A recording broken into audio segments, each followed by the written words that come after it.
What is up, you plebs? YourTotalWarMaster, and today we're going to be talking about a potential Medieval 3 or Total War Medieval. Now, if you don't know yet, the Creative Assembly has trademarked Total War Medieval. So it's not Medieval 3 or anything like that, but we can probably assume that they will be doing some work on something close to Medieval 3. It might be just called Total War Medieval or whatever. Now, I don't want to get too ahead of myself, because it still could be just, maybe not a fluke. That's not the right word, but it might not mean for 100% that they're going to be making a medieval Total War game. But nevertheless, let's go in the hype train. I'm going to be talking about 5 things that Medieval 3 or Total War Medieval, however it's going to be called, should take from Medieval 2 Total War. If this video does well, I'll also be continuing with 5 things that the new Medieval game should improve on Medieval 2, and 5 things that it should probably just scratch and just throw it out the window that maybe Medieval 2 did poorly and needs to just be disbanded. Perhaps also 5 more things that Medieval 3 should take from Medieval 2. We'll see. But yeah, let's go into the video. Also, I would like to ask you guys if it's possible to like, comment, and subscribe into this video. You can comment down below what are your thoughts on these 5 ideas. And of course, you can add your own ideas as well. And tell me if you're excited about the new medieval game, if, our speculation is to be correct. Yeah, you can also join me in Discord. You can join me on Facebook. And yeah, let's go. So the first thing I think that Medieval 3 or Total War Medieval needs to take from Medieval 2 is the color scheme. It has to be very vibrant and it has to have a good contrast, because if I look at some of the newer Total War games, they are either extremely dark, as in Attila, or to some extent Rome 2, or they're extremely colorful, like too colorful, and almost look like cartoony. Talking about the Troy or maybe Three Kingdoms. Now, of course, the very colorful, cartoony idea works very well for the Warhammer, but for my historical titles, I want something in between. I don't want it to be too gritty and dark, because it just looks boring and bland.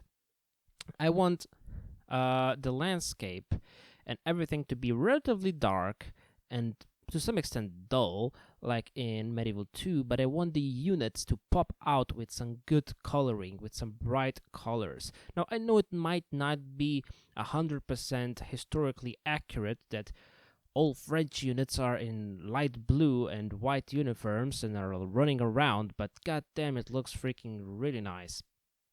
I also like when you praise, for example, a unit that you see a nice color around them.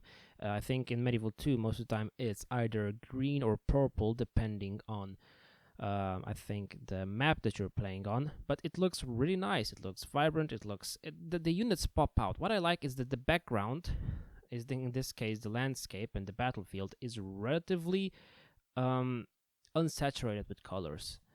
But the units are very saturated. Now, I think Rome 1 did an even better job of this, because it's even more bright in terms of units. But I also think that perhaps the landscape might be a bit too bright in Rome 1, but Medieval 2 has the best of the both worlds. It has units that stand out, that pop out, and the landscape that is gritty, but still looks good. Now, this second idea might be biased to some extent, but I would love to see some hot seats returning to Total War. The only real game that had hot seats in its proper form is Medieval 2, and I would love to see it. Now, some people say, oh, it's co-op campaign, oh, it's multiplayer campaign.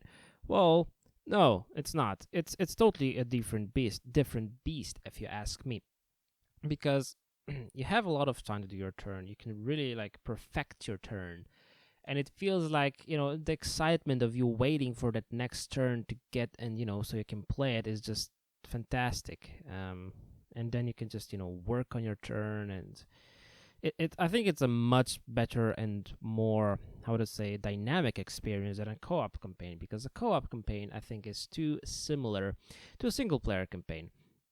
Now, of course, it's probably more difficult because you actually have a human playing against you, but still, I feel it is much, much, much more interesting if you actually play like a turn. So you play your turn, and then the opponent has his turn, and you can't really do anything on his turn. So, for example, it's more like chess-like. It's more like thinking. You really have to think out your moves. So yeah, I think hot seats would be a great addition. So this third thing that I would like to come back for the new medieval game is general depth. Now this one is like a multi-layered one, because the first thing that comes to my mind is general speeches, and not just, normal general speeches.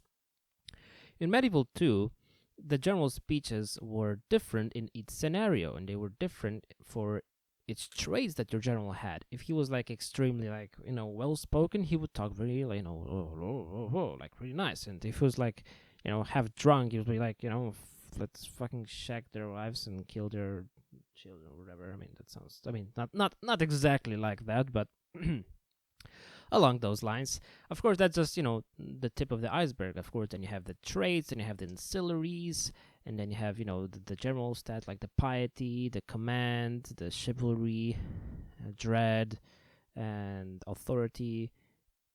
All those things. Of course, you have that to some extent, but in the newer games, but not in depth as in Medieval 2, for example.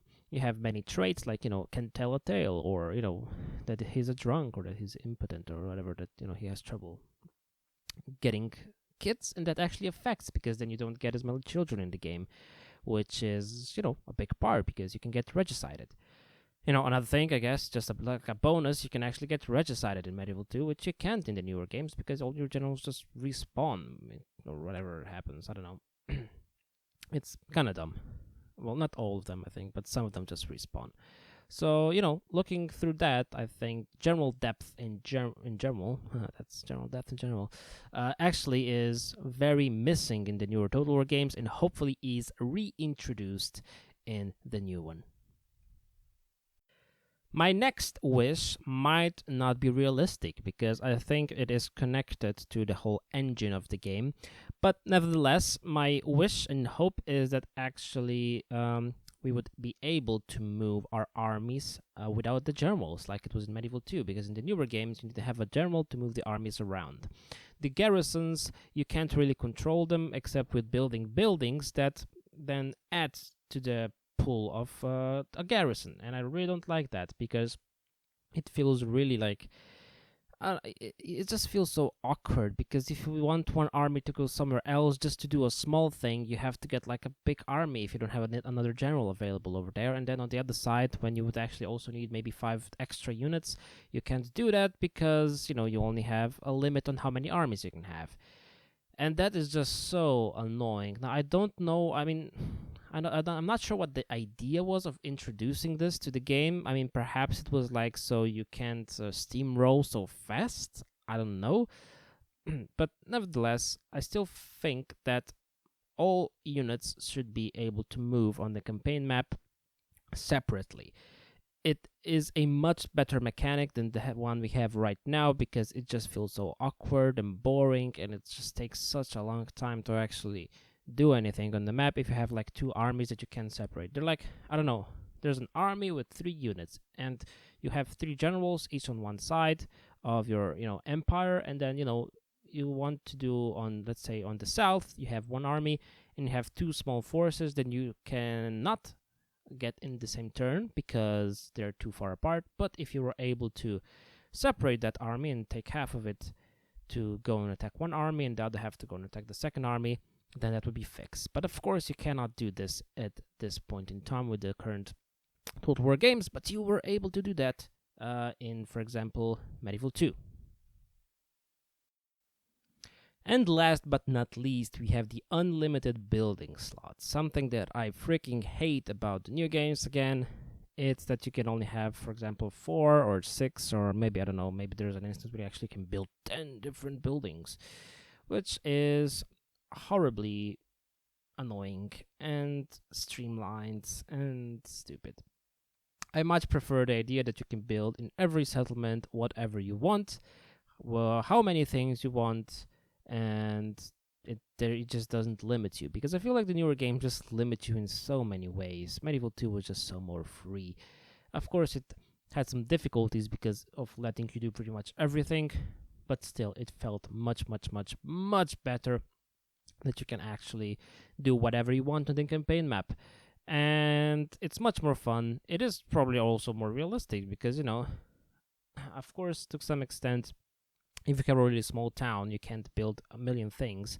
But that is, of course, fixed because you have different levels of settlements. You have a small village, then town, etc., all the way to like a big city or whatever, huge city or huge town. I don't know which is the biggest one, but yeah, basically that makes sense. And for example, Rome 2, you have Rome, the biggest city at that time probably in the world, or at least in Europe. And once you reach, I don't know, still 6 buildings, then you just stop. And it's like, even if you have a freaking million population in Rome, you just stop. And that is really dumb. So hopefully we don't get that again. Hopefully we have unlimited slots for buildings. And that has been it. These are my top 5 things that I would actually like to be reintroduced into Medieval 3 or Total War Medieval, I'm not sure how to call it, from Medieval 2. I hope you guys enjoyed this video. If you have, you can of course comment down below that you liked it. That'd be really cool. I like hearing some. If you didn't like it, also write down what you didn't like about it.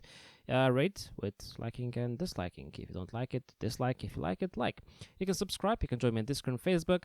And you can also let me know which other top 5s about, well, also Medieval 3, but also some other games, or Medieval 2, or Rome 1, or wherever you would like to see. And hopefully I will go on to make them. Thank you very much for watching again. Hope you guys enjoyed. Until next time, as always, fuck off.